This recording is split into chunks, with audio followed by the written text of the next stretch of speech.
Hello busy people, good evening. ముందుగా అందరికీ అంబేద్కర్ జయంతి శుభాకాంక్షలు. ఈ మ్యూజియానికి ఎప్పటి నుంచో వద్దాం అనుకుంటున్నాను, కానీ కొన్ని అనివార్య కారణాల వల్ల పోస్ట్పోన్ అవుతూ వస్తుంది. ఈరోజు అంబేద్కర్ జయంతి సందర్భంగా వచ్చాను. మ్యూజియం మాత్రం చాలా బాగుంది. అంబేద్కర్కి సంబంధించిన అన్ని విశేషాలు, వస్తువుల్ని సేకరించి ఇక్కడ డిస్ప్లే చేశారు. ముఖ్యంగా ఈ విగ్రహం అయితే అంబేద్కరే వచ్చి చైర్లో కూర్చున్నాడన్న ఫీలింగ్ ఉంది. చాలా బాగుంది.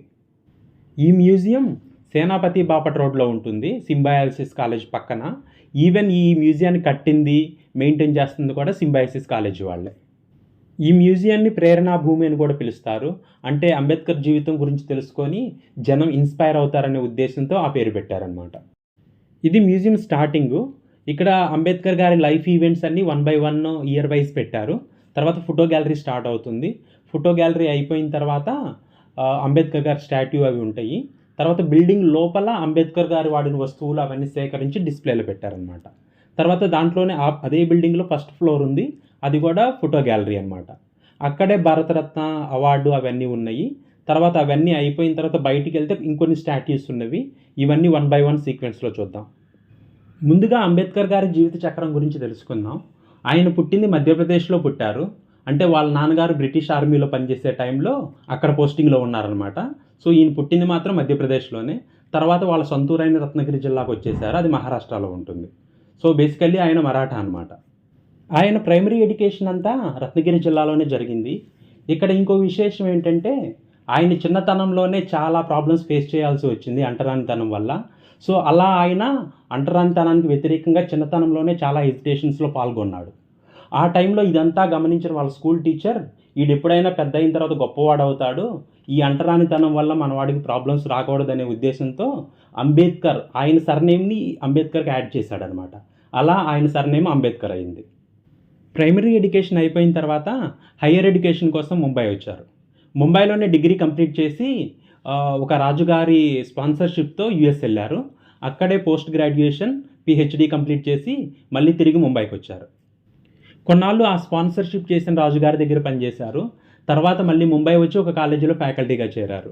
కానీ ఆయనకున్న ప్రాబ్లం మాత్రం రిజాల్వ్ అవ్వలేదు. మళ్ళీ అవే ప్రాబ్లమ్స్ మళ్ళీ ఫేస్ చేయాల్సి వచ్చింది. అదే అంటరానితనం, అదే 2 గ్లాసుల సిస్టమ్, మళ్ళీ ఎజిటేషన్స్ స్టార్ట్ చేశాడనమాట.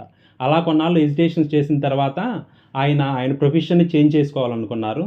అందుకని లా చదవాలని నిర్ణయించుకున్నారు. అందుకని ఈసారి యూకే వెళ్ళారనమాట. యూకేలో ఆయన బార్ ఎట్ లా డిగ్రీ చేశారు. దాంతోపాటు ఇంకా చాలా డిగ్రీలు పిహెచ్డీలు కూడా చేశారు. ఆయన చదివిన డిగ్రీలు పిహెచ్డీలు చెప్తే ఈ వీడియో సరిపోదు. సో అందుకని ఆఫ్టర్ ఎడ్యుకేషన్ మళ్ళీ తిరిగి ముంబై వచ్చారు. ముంబైలో ప్రాక్టీస్ మొదలుపెట్టారు. ఆయన ఏ ఉద్యోగం చేస్తున్నా అంటరానితనానికి మాత్రం వ్యతిరేకంగా పోరాడుతూనే ఉన్నాడు. ఆ టైంలోనే చాలా మ్యాగజైన్స్, ఎడ్యుకేషనల్ ఇన్స్టిట్యూట్స్ స్థాపించారు. అలాగే ముంబై చుట్టుపక్కల జిల్లాల్లో అంటరానితనానికి వ్యతిరేకంగా చాలా ఎజిటేషన్స్లో పాల్గొన్నాడు. వాటిలో ముఖ్యమైనది మహడ్లోని కాలారాం దేవస్థాన ప్రవేశం. ఆ దేవస్థానంలోకి దళితులను అలౌ చేయటం లేదని ఎజిటేషన్స్ చేసి దాంట్లో సక్సెస్ సాధించారు. సో ఆ ఇన్సిడెంట్తో ఆయన మహారాష్ట్ర మొత్తం ఫేమస్ అయ్యాడు. అప్పటి వరకు ఒక వ్యక్తి అనుకున్న అంబేద్కర్ తర్వాత ఒక శక్తిగా విజృంభించాడు. తరువాత నిదానంగా రాజకీయ రంగ ప్రవేశం కూడా చేశారు. మనకి 1947లో స్వాతంత్రం వచ్చిన తర్వాత నెహ్రూ క్యాబినెట్లో మినిస్టర్ కూడా అయ్యారు. తరువాత రాజ్యాంగ రూపకల్పనలో కూడా అంబేద్కర్ గారు ముఖ్య భూమిక పోషించారు. ముఖ్యంగా రిజర్వేషన్స్ ఉంటేనే అల్ప బలహీన వర్గాలు అభివృద్ధి చెందుతారని ముఖ్యంగా నమ్మి దాన్ని రాజ్యాంగంలో పొందుపరిచిన వ్యక్తి అంబేద్కర్ గారు. తర్వాత 1955లో ఆయన బుద్ధిజాన్ని స్వీకరించారు నాగ్పూర్లో. అండ్ 1956లో మరణించారు.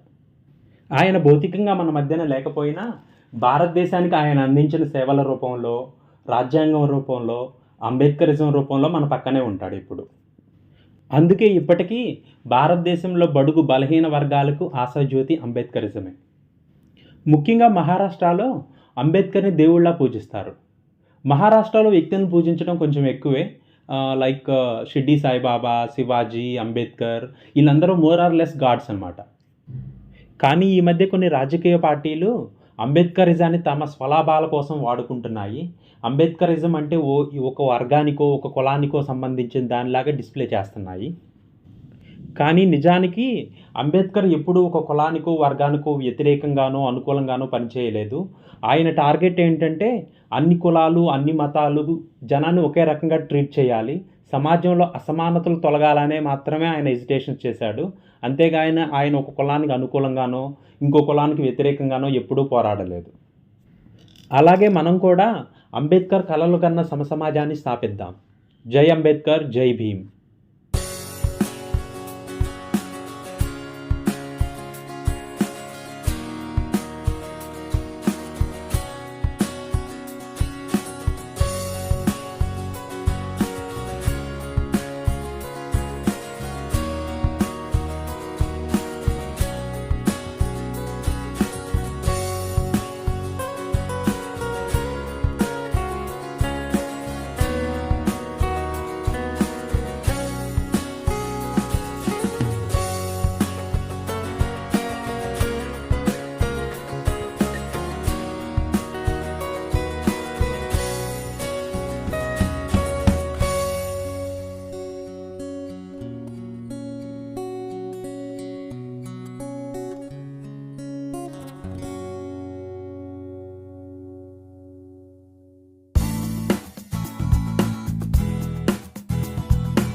కోసం వెళ్తున్నాం, షాపింగ్ మాల్స్కి అని చెప్తున్నాం.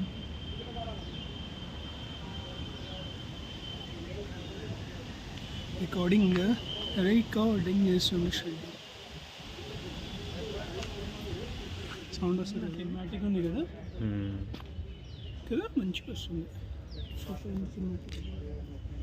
నీకు